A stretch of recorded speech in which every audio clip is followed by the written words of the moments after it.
check out this principal. Her professional development is on point. She's got a comprehensive vision for excellent teaching. And she hired a couple of great instructional deans who are prepared to run close observation and feedback sessions with her staff. But all of her best laid plans for teacher development will be for naught if her teachers have fixed mindset. Mindset is an attitude spectrum that's based on Carol Dweck's research on how people change. On one end is fixed mindset. It's the attitude that abilities are innate, that you're as creative or as skillful as you're ever going to be, regardless of your effort or the help of others. On the other end is growth mindset, or the belief that abilities are plastic. Folks with growth mindset believe that with practice and feedback, skills can be improved, like drawing thought bubbles.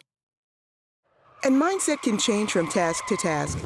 A teacher who has a growth mindset about her ability to get better at lesson planning might be totally fixed when it comes to her belief in her ability to improve as a classroom manager. After all, her job is multifaceted. There's much more to teaching than just, teaching. As an instructional leader, it's your job to support your staff as they move towards a growth mindset.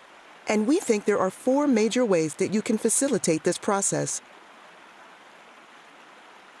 First, you have to help teachers believe in themselves and their ability to improve.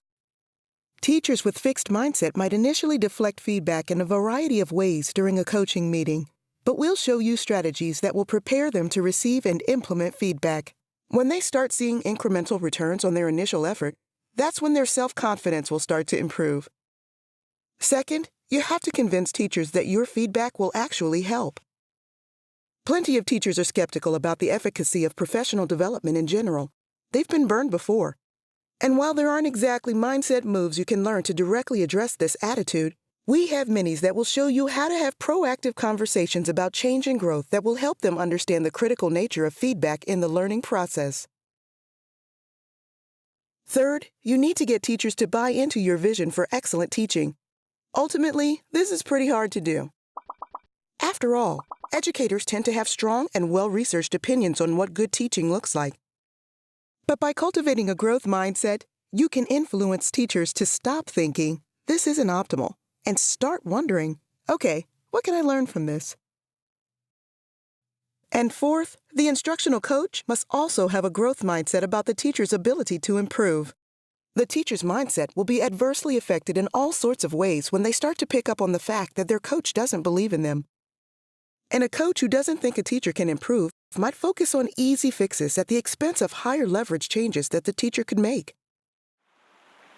Influencing attitudes about change isn't about cheerleading. Okay, it's a little bit about cheerleading. But it's mostly about intelligently preparing people for feedback and letting the results speak for themselves. Ultimately, when teachers see their efforts paying off, that's when their mindset will start to change.